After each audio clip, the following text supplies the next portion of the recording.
warahmatullahi wabarakatuh. Saya Hersbuno Arif dari Forum News Network. Apa kabar Anda semua? Selamat menikmati libur di akhir pekan ini ya. Pemerintah Amerika Serikat akhirnya nyerah juga.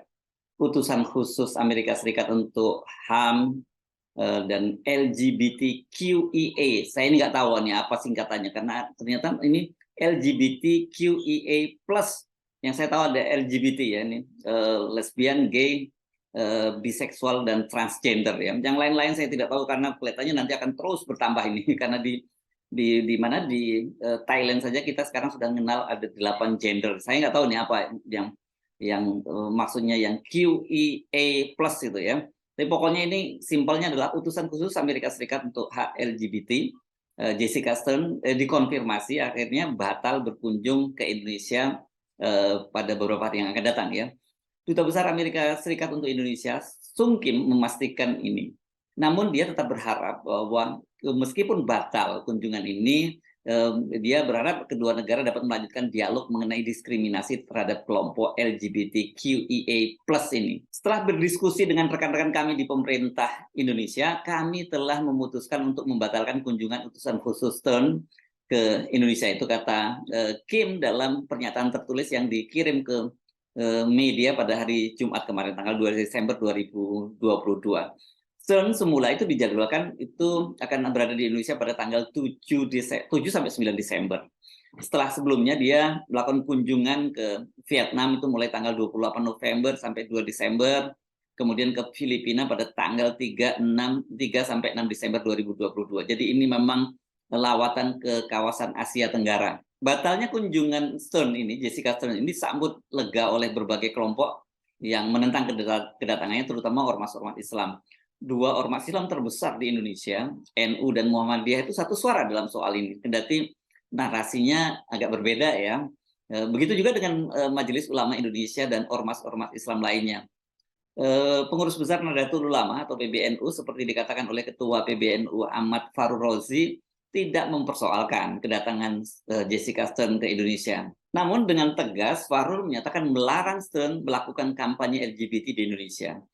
LGBT, kata Faruk, merupakan perilaku penyimpangan sosial yang tidak sesuai dengan norma, moral, etika, agama, dan nilai bagi warga Indonesia.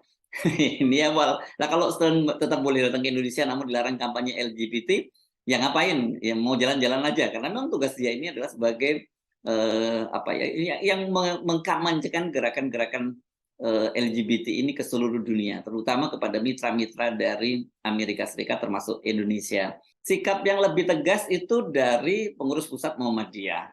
Ini disampaikan oleh Sekjen ya dari PP Muhammadiyah, Profesor Abdul Muti.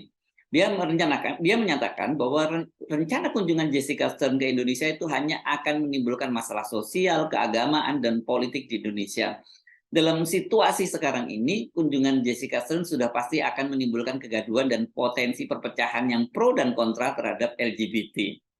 Itu kata Profesor Abdul Muti ya. Saya tadi menyebutnya Sekjen. Ini jabatan yang betul adalah Sekretaris Umum Pengurus Pusat Muhammadiyah, ini Profesor Abdul Muti. Dalam keterangan tertulisnya, Abdul Muti menyatakan bahwa mempertanyakan mengapa Amerika Serikat itu sangat getol mengkampanyekan LGBT, tapi hanya diam saja ya ketika terjadi pelanggaran HAM di Palestina. Kan ini jadi mereka juga beranggapan karena Amerika ini menganggap bahwa ini Jessica Stern ini urusannya adalah HAM dan LGBT. Jadi itu HAM dan LGBT itu kelihatannya buat Amerika itu satu hal yang sejajar gitu. Nah, tentu saja menjadi pertanyaan kenapa ada pelanggaran HAM di Palestina yang luar biasa masif dilakukan oleh Israel, mereka diam saja. Karena itu pengurus pusat Muhammadiyah dengan tegas menyatakan keberatan atas kunjungan Stern. Sikap yang sama juga dinyatakan oleh Wakil Ketua Umum Majelis Ulama Indonesia Buya Anwar Abbas. Buya Anwar Abbas ini juga tokoh Muhammadiyah ini sesungguhnya. Tapi dalam hal ini beliau bicara dalam kapasitas sebagai Wakil Ketua Umum Majelis Ulama Indonesia. Sebagai bangsa yang beragama dan beradab, kita disuruh untuk menghormati tamu. Tapi kita juga tidak bisa menerima tamu yang tujuannya datang ke sini adalah untuk merusak dan mengacak-acak nilai-nilai luhur dari agama dan budaya bangsa kita. Itu kata Buya Anwar Abbas. Karena kita tahu dari 6 agama yang diakui di negeri ini tidak ada satupun yang mentolerir praktek LGBT tersebut. Itu tambah Buya Anwar Abbas. Sejak rencananya kunjungan Jessica Stone ke Indonesia diumumkan, itu memang sudah mengundang kontroversi dan penolakan. Dan kelihatannya pemerintah juga tahu ini ya, bahwa ini mereka harus sangat berhati-hati menyikapinya ini. Dan kita bisa lihat sikap dari pemerintah itu dari penjelasan juru bicara Kementerian Luar Negeri Teuku Faiza Shah. Sampai hari Rabu kemarin saja itu dia mengaku belum tahu detail kegiatan Stone ke Indonesia. Dan dia menyatakan akan mengecek terlebih dahulu sebelum memberikan pernyataan kepada pers. Sikap juru bicara Kementerian Luar Negeri ini menunjukkan bahwa kunjungan Jessica Stone ini memang ini sangat-sangat sensitif dan menempatkan posisi pemerintah itu dalam situasi yang sangat sulit ya. Di satu sisi pemerintah tentu tidak mungkin ya secara terbuka menolak putusan negara sahabat itu, apalagi dari negara adidaya seperti Amerika Serikat. Sementara di dalam negeri, penolakan agenda kunjungan Stone ini yang membawa agenda LGBT ini juga sangat kuat, seperti saya sebutkan tadi. Ormas-ormas Islam di Indonesia yang terbesar itu langsung menolak. Pernyataan Dubes Kim bahwa keputusan pembatalan kunjungan dilakukan setelah dilakukan diskusi secara intensif dengan rekan-rekan dari pemerintah Indonesia, ini menunjukkan bahwa kunjungan Stone ini memang telah dibahas secara mendalam dengan pemerintah Indonesia, khususnya Kemenlu, dan keputusannya kelihatannya pemerintah Indonesia tidak merekomendasikan kunjungan ini, alias ingin kunjungan dibatalkan, dan kemudian tentu saja yang menyatakan membatalkan kunjungan itu adalah duta besarnya. Ini tata krama dalam dunia diplomasi seperti itu. Kalau pemerintah kemudian mengumumkan ditolak, dibatalkan, ini tentu akan menimbulkan komplikasi politik di dalam hubungan kedua negara. Isu LGBT ini memang tengah naik daun, dan bersamaan dengan gelaran Piala Dunia di Qatar, itu ya, ini makin seru ya, makin heboh jadi perbincangan. Sebagai negara Islam, pemerintah Qatar dengan tegas menolak ajang olahraga terbesar di dunia itu dimanfaatkan untuk kampanye LGBT. Dan langkah pemerintah Qatar ini sangat keras, dan sikapnya itu didukung oleh Badan Sepak Bola Dunia FIFA. FIFA ini melarang kapten kesebelasan beberapa negara Eropa yang tengah bertanding di Piala Dunia yang berencana mengenakan ban LGBT, simbol pelangi, dan tulisannya One Love, itu dukungan terhadap gerakan LGBT tadi. Ada 7 negara yang tadinya kaptennya itu akan menggunakan ban dengan simbol LGBT. Ada Jerman, Wales, Belgia, Denmark, Inggris, Belanda, dan Swiss. Namun karena ancaman hukuman yang keras dari FIFA, itu akhirnya mereka urung mengenakannya ban kaptennya ya. Nah, tetapi kelihatannya memang sangat bersikeras itu adalah timnas dari Jerman ya. Sebagai protes atas larangan itu, timnas Jerman memang kemudian kaptennya tidak mengenakan ban kapten One Love, tapi ketika berfoto sebelum pertandingan mereka berpose dengan tangan menutup mulut. Ini viral sekali dan menjadi perbincangan yang sangat ramai, bukan hanya di media sosial tapi juga di media internasional. Ini adalah bentuk protes dari timnas Jerman terhadap larangan pemerintah Qatar dan FIFA untuk mengkampanyekan LGBT. Tapi berbeda dengan timnasnya ya, Menteri Dalam Negeri Jerman Nancy Faeser yang hadir di stadion itu rupanya tetap melakukan gerakan protes ya. Dia hadir di Stadion Internasional Khalifa saat laga Jerman versus Jepang di Piala Dunia 2022 hari Rabu kemarin tanggal 23 itu. Nancy itu datang dengan mengenakan ban kapten pelangi yang diidentikan sebagai bentuk dukungan terhadap LGBT.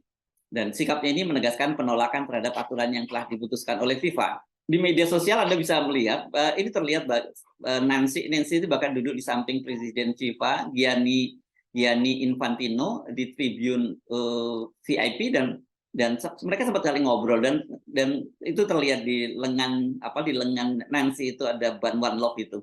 Namun tidak lama kemudian Nancy Faeser ini mengenakan jaket merah sehingga ban kapten itu One Love itu yang ada di tangannya tertutupi. Tim Jerman sendiri yang merupakan salah satu tim yang diunggulkan untuk kembali meraih Piala Dunia ini tersingkir ya. Pada waktu Faeser itu hadir, Jerman itu dikalahkan oleh Jepang. Ini luar biasa, Jepang mengalahkan Jerman itu 2-1. Padahal banyak sekali pemain-pemain Jepang ini kelihatannya yang berguru di klub-klub atau merumput di klub-klub di Jerman. Jadi ini seperti murid yang mengalahkan gurunya. Dan Akhirnya karena faktor kekalahan dari Jepang inilah membuat Jerman itu tersisih dari babak penyisihan dan dia tidak berhasil menembus babak 16 besar. Dalam klasemen grup E itu Jerman harus puas berada di posisi ketiga dan dengan begitu dia tersingkir ya. Dia berada di bawah Jepang yang jadi juara grup. Luar biasa ini karena Jepang mendapatkan 6 poin dan kemudian di bawahnya ada juara grup. Di bawahnya ada Spanyol yang berada di peringkat kedua. Sebenarnya skor Jerman dan Spanyol ini sama-sama 4 poin dari hasil sekali menang dan sekali seri. Nah, setelah sekali kalah. Namun ini Jerman kalah dalam selisih gol dan akhirnya Jerman tersingkir dan kekalahan Jerman itu yang sangat menyakitkan itu dia dikalahkan oleh klub yang kalau untuk ukuran Piala Dunia ya mediocre seperti Jepang tadi. Kalah 2-1 Jerman. Kekalahan Jerman ini makin lengkap dan makin menyakitkan karena dia ini akibat tersingkir dari Piala Dunia ini dikecam habis oleh supporter di dalam negeri, namun juga di media sosial, khususnya di Indonesia saya kira yang paling ramai itu mereka diejek dan disebutkan tersingkir karena mereka membela LGBT. Sebelumnya ini kan kita sempat dapat kehebohan juga ya di media sosial berkembang isu bahwa pesawat yang membawa timnas Jerman itu ditolak untuk mendarat di Bandara Internasional Doha, Qatar ya, karena mengkampanyekan LGBT. Memang beredar ya foto-fotonya pesawat Lufthansa itu dengan logo Diversity Wins dan dilengkapi dengan foto-foto orang dari berbagai ras. Ini diartikan pada waktu banyak mengartikan ini sebagai simbol dari dukungan terhadap LGBT. Karena itu juga warna-warni ya, Diversity Wins ini ya, mirip dari logo pelangi dari LGBT. Nah, disebutkan bahwa pesawat itu karena menggunakan simbol LGBT, logo LGBT, kemudian dipaksa untuk mendarat di Muscat, Oman ini ya, tetangga dari Qatar, dan para pemain timnas Jerman itu terpaksa berganti pesawat yang bersih tidak ada logo LGBT-nya. Namun belakangan kabar tersebut ternyata disebutkan itu adalah hoax. Timnas Jerman ini memang berangkat mereka terbang dulu ke Oman untuk menggunakan Lufthansa yang memang tadi ada simbol Diversity Wins, dan kemudian mereka bertanding di sana, latihan sebelum Piala Dunia lah gitu, latih tanding di sana. Dan kemudian mereka terbang ke Qatar, ke Doha itu dengan menggunakan pesawat komersial yang lain karena jumlah mereka yang sangat kecil. Jadi jumlah penumpangnya sangat sedikit, tidak diantarkan langsung oleh pesawat Lufthansa. Nah, bagaimana dengan logo Diversity Wins yang ada di badan pesawat Lufthansa yang sangat besar ya? Itu apakah ada kaitannya dengan LGBT? Diversity Wins itu adalah simbol dukungan maskapai Jerman itu atas keberagaman kultur dan ras dalam olahraga khususnya Piala Dunia. Namun di media sosial, sentimen terhadap tim Jerman itu sangat kuat karena adanya isu LGBT ini. Karena itu, kekalahan tim Jerman malah banyak disyukuri oleh netizen di Indonesia. Padahal sebelumnya kan banyak fans dari timnas Jerman itu yang ada di Indonesia. Sebagai salah satu negara adidaya sepak bola, ini Jerman telah 20 kali tampil di Piala Dunia dan 4 kali jadi juara dunia. Ini kedua terbanyak ya kalau seingat saya. Ini kan banyak sekali di Indonesia yang menjadi fans dari tim Jerman. Isu kampanye LGBT yang mereka usung, mereka dukung itu ternyata kemudian mengubah segalanya. Dengan sentimen yang sangat kuat terhadap LGBT di Indonesia, pilihan pemerintah Amerika Serikat membatalkan kunjungan Jessica Stern, Komisioner HAM dan LGBT, atau utusan khusus dari pemerintah Amerika Serikat untuk HAM dan LGBT ke Indonesia ini adalah langkah yang bijak. Saya Rusmino Arif dari Forum News Network. Sampai jumpa lagi. Assalamualaikum warahmatullahi wabarakatuh.